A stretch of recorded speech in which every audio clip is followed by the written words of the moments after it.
So ayan, magandang buhay mga kapiso. Ayan. So maraming nag-request sa akin kung paano daw mag-create ng account kay Pisomatic. So for today's tutorial video, so gagawin natin 'yan step by step. Okay? Kung paano magsimula kung hindi ka pa marunong kay crypto. So step by step natin 'yan gagawin. Okay? So meron lang naman tayong 5 steps. So 5 step lang naman, mabilis lang 'yan. At alam kong kayang-kaya nyo 'yan sundan. Okay? Mabilis lang 'yan sundan. So ganito lang. Okay, hopefully nakikita nyo yung screen ko, no? So, sa screen ko, may 5 step tayo dito. Pinaka first step natin na gagawin is to download crypto wallet. Okay? And then, pangalawa is to buy Polygon and buy PMT token. Okay? So, 200 pesos.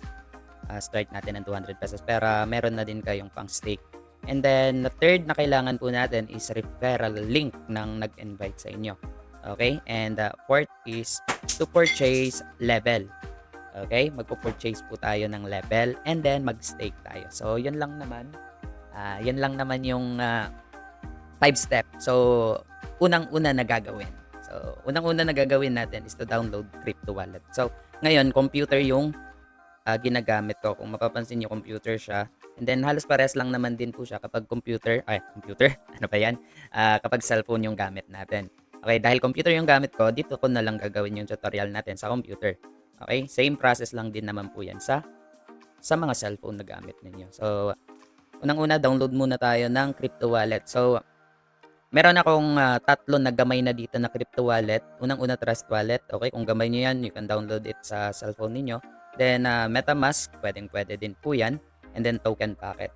So, dahil computer yung gamit ko, ang sinisearch ko lang po dyan is Trust Wallet extension, MetaMask extension, at saka yung Token Packet extension. Pero for today's video, ang gagamitin po natin is Token Packet kasi yun po yung na-download ko na. Okay, so download nyo lang yan. Sa Trust Wallet, download nyo lang yan. Okay, sa MetaMask, download. And then sa Token Packet, download. So, Token Packet yung gagamitin natin. So, pag nakapag-download na kayo ng Token Packet or Trust Wallet or MetaMask sa cellphone niyo, ang gagawin nyo lang po dyan is mag-create ng panibagong account or new wallet. Okay, so nakikita nyo sa screen ko, Token Packet yung gagamitin natin ngayon at ang pipindutin ko lang po dito is start. Okay? And then may dalawang magpapakita po dyan, kahit sa cellphone dalawa din po yan, import wallet at saka create wallet. So ang gagamitin po natin dyan is create wallet. Okay? So eto, goods to para sa mga bago din. Okay? Ngayon lang naka-encounter ng crypto wallet or sa cryptocurrency. So ang gagamitin po natin is create wallet. So click lang natin yung create wallet. Then ang hihingi niya is mag-create daw tayo ng password. So, sa pag-create naman ng password ay kailangan po natin yung ma-memorize natin kasi pag nakalimutan natin yan, parang pangalawang susi kasi yan sa crypto wallet eh. So, lagyan ko muna ng password. Okay? So, create ako ng password and then I have read and agreed to the term of use. So, i-check ko lang po yan and then create. Tapos, pagkatapos niyan is lalagay niya tayo dito sa keep your secret recovery phrase safe. Ito na yung sinasabi ko sa sa presentation natin pag nagpre-present tayo ng Zoom na every time na mag-open tayo ng wallet, magbibigay po yan ng seed phrase. Okay? So, kapag nagbigay ng seed phrase, wag niyong ipamimigay sa iba, dapat sa inyo lang yan. And then, I suggest na isulat niyo na lang. Okay? Mas maganda po siya na isulat. So, yun yung muna yung unang gagawin natin. So, ko muna yung screen natin. Yan. So, gawa lang ako or i-copy ko lang yung seed phrase. Okay? So, i-reveal. Click here to reveal secret words and then i-copy ko muna yan. Okay? Ayan, na-backup ko na yung wallet ko. So, pwede ko na ipakita yung screen ko. No? So, excuse. So, na-backup ko na, then start. Click lang start. So, last step yan. And then, ito na. So, ito na yung magpapakita. So, meron na tayong wallet and then got it lang natin yan. Sa cellphone, ganyan din po. Okay, kung gusto niyo ang pangalanan, click niyo lang dito sa tatlong dot and then modify account name. So, pangalanan ko muna siya, tutorial. Okay. And then, pangalawa natin gagawin is palitan natin yung network niya. Okay, sa ngayon, naka-Ethereum network siya. Ito siya sa taas. So, dahil ang Pisomatic pa ay gumagamit ng Polygon blockchain or Polygon network, so, ipapalit natin siya sa Polygon. Okay. So, Polygon and then, goods na yan. Pwede na tayo mag-start. So, yung first step natin, which is yung pag-download ng crypto, okay na yan. Pangalawa naman po natin gagawin is pag-buy ng Polygon and PMP. So sa pag-buy naman medyo hassle kasi yan, medyo matagal. So meron naman tayong ginagawa diyan sa group chat. So may group chat po tayo na pwede tayong bumili doon sa mismong tao. Okay? So P2P yung ginagawa namin doon para less hassle yung paggawa. So meron din doon mga legit buy and seller ng PMP. So ngayon naman, ang gagawin natin is lalagyan natin ng laman itong Polygon at saka yung PMP natin. Okay, yung Pisomatic token or bibili tayo ng Pisomatic token. Pero for today's video, ipapakita ko na lang sa inyo na magsasend lang ako dito ng Polygon at saka PMP. Okay, so madalas ko nang ginagawa dito sa wallet, yung existing wallet natin, i-click ko lang yung Polygon at i-click ko yung receive. Tapos magpapakita tong wallet address. So ito yung hinahanap ko, wallet address. Okay, Polygon wallet address. Ika-copy lang natin yan. So, copy. Tapos punta tayo dun sa account ko na isa na may laman. So, ang gagawin natin ngayon is mag-create ng account. No? So, pag natapos tayo, magkakaroon tayo ng ganitong dashboard. So, ngayon, magsisend muna tayo ng Polygon at saka PMT doon sa wallet natin na yon. So, kayo, pwede din naman kayong bumili sa mga upline ninyo. Okay lang po yon. Walang problema yon. So, bakit nga ba natin kailangan ng Polygon? So, nasa Polygon network tayo. So, ang ginagamit po dyan na pang gas fee or transaction fee is Polygon. So, Polygon, click lang natin. Huwag nyo nang i-remind to kasi isasendan ko lang naman yung bago natin na account. Itong account lalagyan natin ng Polygon at saka Pisomatic token. So, magsasend muna ako. So, send ako ng 2 Polygon. Okay, pang gas fee lang po yan. Okay, confirm ko lang yan. At pangalawa na pong gagawin is bibigyan ng Pisomatic yung account ko na yon. Okay, sabi ko nga sa inyo, pwede kayong bumili sa mga upline ninyo or kung sino yung nag-invite sa inyo.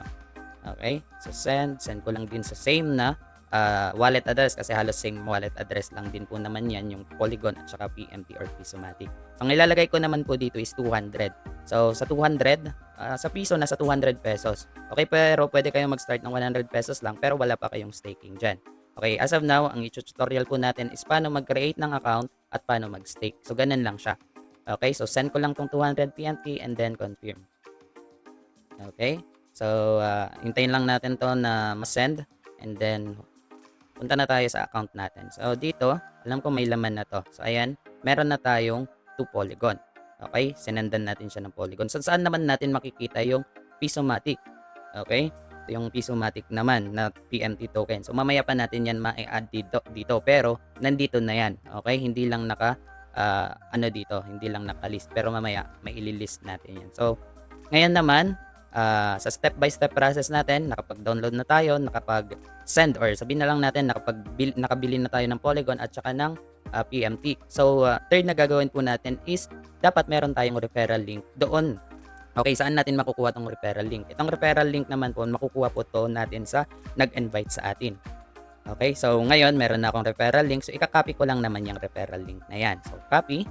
And then doon sa cellphone ninyo, okay, sa token packet, alam ko na meron yan browser or discover sa baba. So ganun yung gagawin nyo. Click nyo yung discover or browser, then ipipaste nyo doon yung referral link na galing sa nag-invite sa inyo or sa upline ninyo. So ang gagawin ko naman dito dahil sa computer naman to, nakalink naman na to sa browser. So ito yung browser niya, magsa-search lang ako panibago.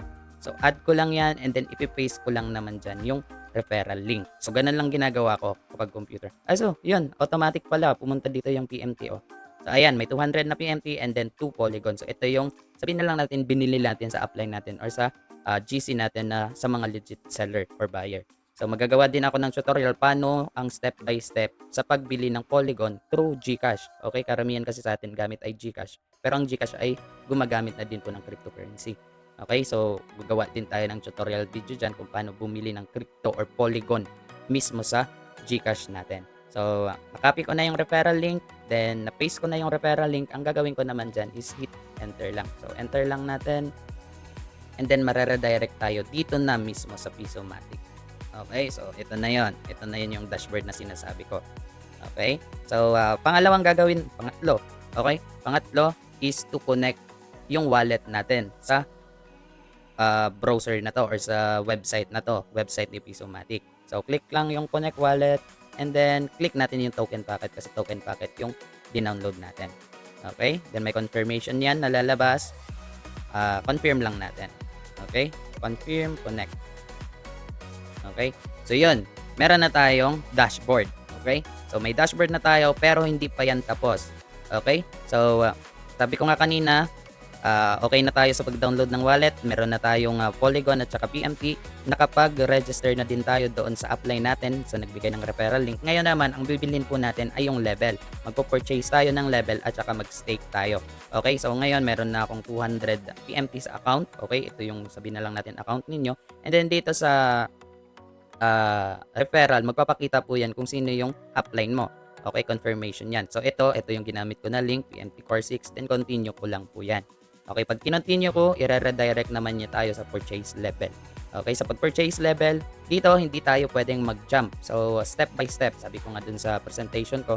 So, bronze 1 muna or level 1 before tayo makabili ng level 2 or bronze 2. Ganun din, level 3, paangat ng pataas ng pataas yan. Pero ngayon, for today's tutorial lang, so sa mga bago na gustong sumali na kay Pisomatic. So, take note lang, dapat meron tayong PMT at saka Polygon. Okay? Then dito naman sa pag-purchase ng level, select lang natin yung bronze 1 or yung level 1. So select natin yan.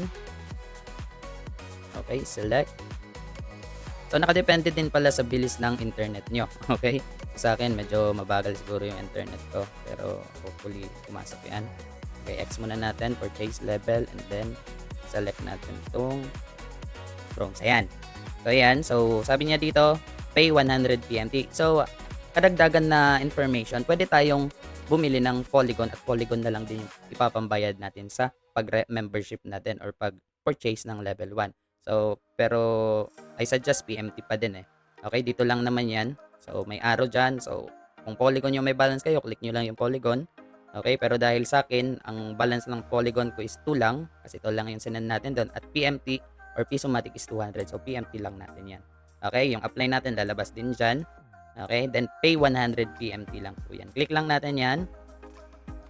And then, hopefully, hindi mabilis yung pag-aano ko pag yung tutorial natin. Pero, pwede nyo naman yan, post na lang. Then, confirmation, confirm lang natin yan. So, sabi niya, magbabayad daw tayo ng 100 PMT. Tapos, meron siyang estimated fee. Ito yung gas fee na sinasabi ko. So, maliit lang po yan. Wala pa yung 50 centavos. Okay? So, confirm lang natin yan. And then, alam ko meron pa. Okay, invalid. So, pag ganito naman, i-refresh nyo lang yan. Okay, i-refresh nyo lang. Double check natin yung wallet natin kung naka-Polygon network. Okay, Polygon naman siya. Okay, so, pay. Itin natin kasi medyo matagal ata yung pag-transact ko. Yan, pay.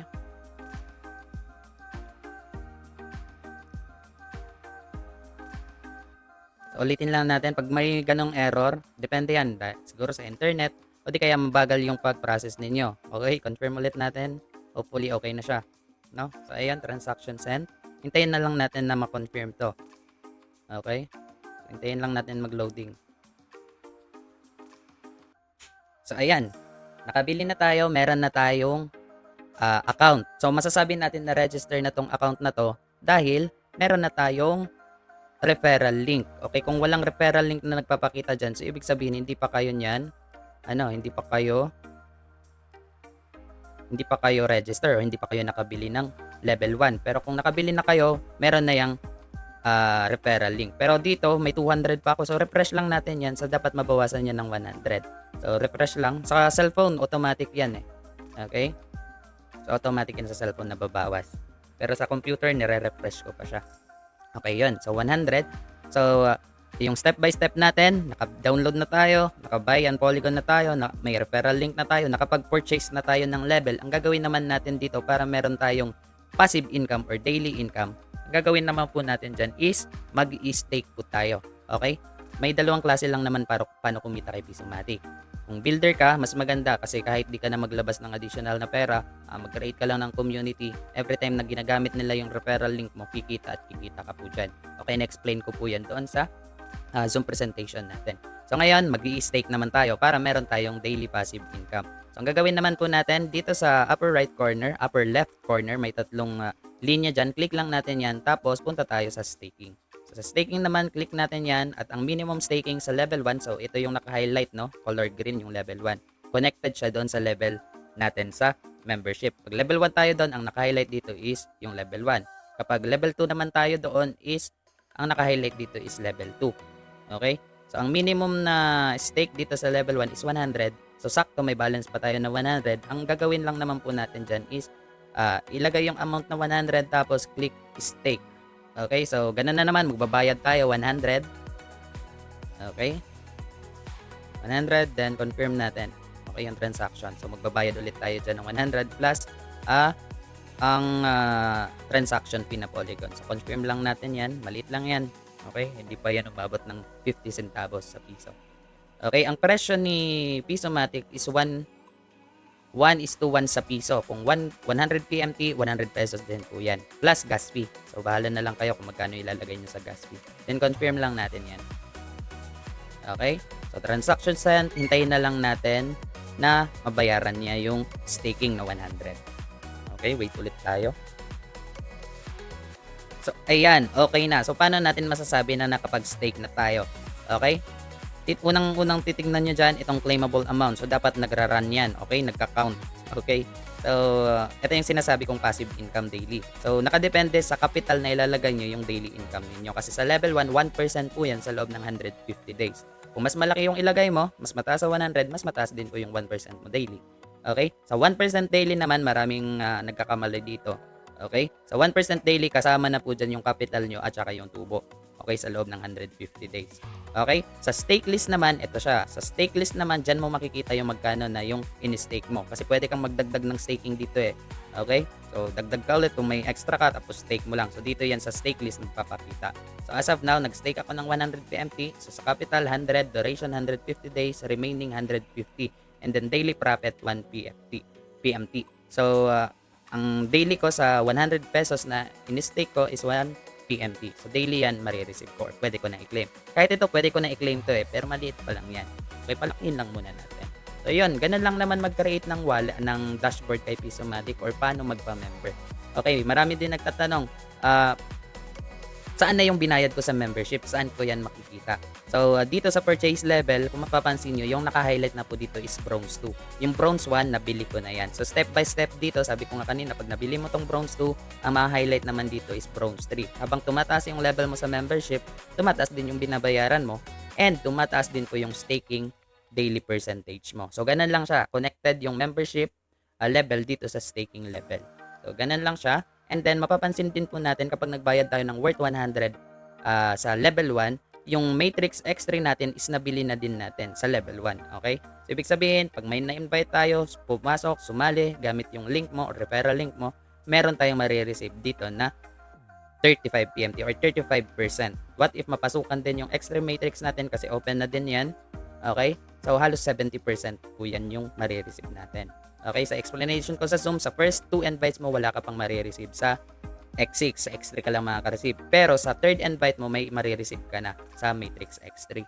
So, itong color green dito sa baba, pag nalagyan yan, dyan kakikita. Sa X3 naman, okay, dito sa first 2 box mo na color green, dyan kakikita. Pero dito sa pangatlong box is hindi kakikita kasi pupunta po yan sa renewal or sa upline natin. And then, mag-empty po ulit yan. Okay, mag-recreate yan ng another entry. Pero kung nabili nyo naman na yung level 2 or bronze 2, so dito sa table, dito nyo yan mamomonitor kasi meron na po yan madadagdag dito sa dalawa na yan, yung 70 at saka 35. Kasi ang 35% po ng 200 sa level 2 is 70. Okay, kung gusto niyo naman mag-upgrade before kayo mag-staking, mas maganda kasi ang ginawa ko talaga, nag-upgrade muna ako ng account and then doon na ako nag-stake para mas malaki yung daily percentage niya. Okay, tapos mas shorter na yung days. So, ganun lang naman siya. Mabilis lang.